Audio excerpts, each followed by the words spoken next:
राजस्थान के चित्तौड़गढ़ जिले में स्थित चित्तौड़गढ़ किला भारतीय इतिहास की अमर धरोहर है। यह किला केवल एक स्थापत्य कला का चमत्कार नहीं है, बल्कि यह उस वीरता और बलिदान की गाथाओं की भी गवाह है, जिन्होंने इसे भारत के गौरव का प्रतीक बना दिया है। 7वीं शताब्दी में मौर्य वंश द्वारा निर्मित इस किले ने गुहिल, सिसोदिया और अन्य राजवंशों के शासनकाल में कई आक्रमणों का सामना किया। अलाउद्दीन खिलजी, बहादुर शाह और अकबर द्वारा किए गए 3 बड़े आक्रमणों के दौरान किले ने वीरता और आत्मसम्मान के कई उदाहरण प्रस्तुत किए।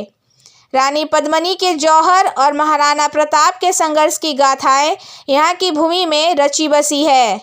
करीब 700 एकड़ में फैला चित्तौड़गढ़ किला अपने भव्य दरवाजों और संरचनाओं के लिए प्रसिद्ध है। किले में प्रवेश के लिए 7 विशाल द्वार है, जिनमें से प्रत्येक पर सुरक्षात्मक संरचनाएं और परकोटे हैं। विजय स्तंभ और कीर्ति स्तंभ यहाँ की स्थापत्य कला के उत्कृष्ट उदाहरण हैं। रानी पद्मिनी का महल, राणा कुंभा महल और गौमुख जलाशय किले की ऐतिहासिक और सांस्कृतिक विरासत को दर्शाते हैं। 2013 में चित्तौड़गढ़ किले को यूनेस्को द्वारा विश्व धरोहर स्थल के रूप में मान्यता दी गई। यह किला न केवल देसी विदेशी पर्यटकों को आकर्षित करता है, बल्कि इतिहास प्रेमियों और शोधकर्ताओं के लिए भी एक प्रमुख केंद्र है। चित्तौड़गढ़ किला हमें भारतीय संस्कृति, आत्मसम्मान और बलिदान की भावना को समझने और संजोने का अवसर प्रदान करता है। यह किला न केवल अतीत की कहानियों का संग्रह है, बल्कि भविष्य की पीढ़ियों को प्रेरणा देने का स्रोत भी है। चित्तौड़गढ़ किला केवल एक स्थापत्य धरोहर नहीं, बल्कि भारतीय शौर्य और बलिदान का प्रतीक है। यह किला हमें यह सिखाता है कि आत्मसम्मान और स्वतंत्रता के लिए हर संघर्ष अनमोल है।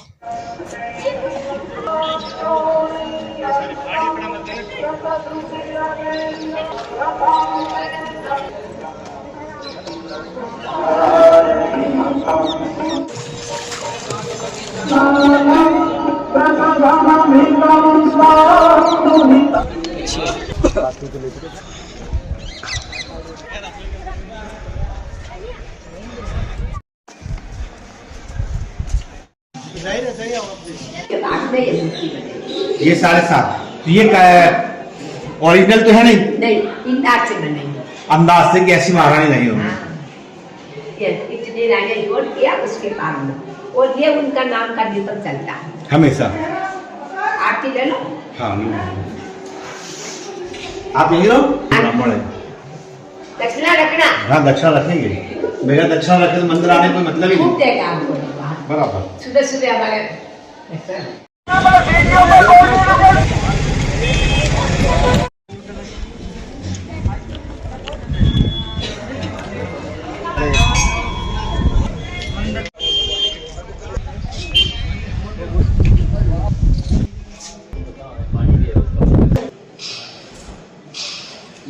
इसी के माध्यम से देखा था, वो ठीक उसके सामने यहाँ से देखा था।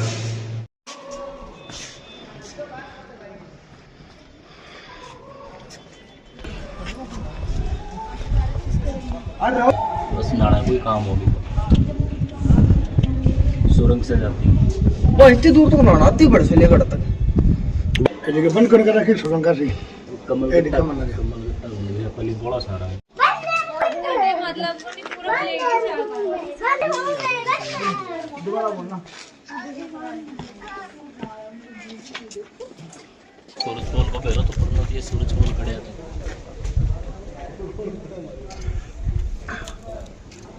नमस्कार, ये सूरज पोल है। जब युद्ध होता था इसी छेद, बड़े बड़े जो छेद नज़र आ रहे हैं, यहाँ से बारूदबाजी गोलीबाजी होता था। देख सकते हैं कितनी ऊंचाई पे है।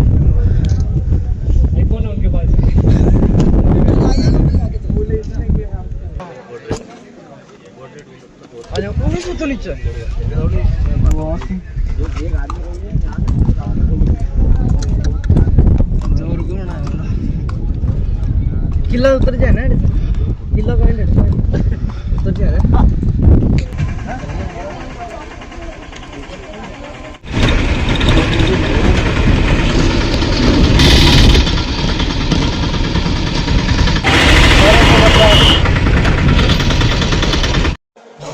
सन 1303 में अलाउद्दीन खिलजी मेहमान आए, उनकी नीयत खराब हो गई, ऐसी रानी मेरे महल में होनी चाहिए, लेकिन पद्मा रानी ने हार नहीं मानी। भगवान नारायण से प्रार्थना की, है भगवान नारायण, मैंने इतनी सुंदर क्यों बनाई, मेरे कारण बेकसूर आदमी मारे गए और कल मेरे को भी जिंदा जोर करना पड़ेगा। भगवान नारी को ऐसी सुंदर मत बना।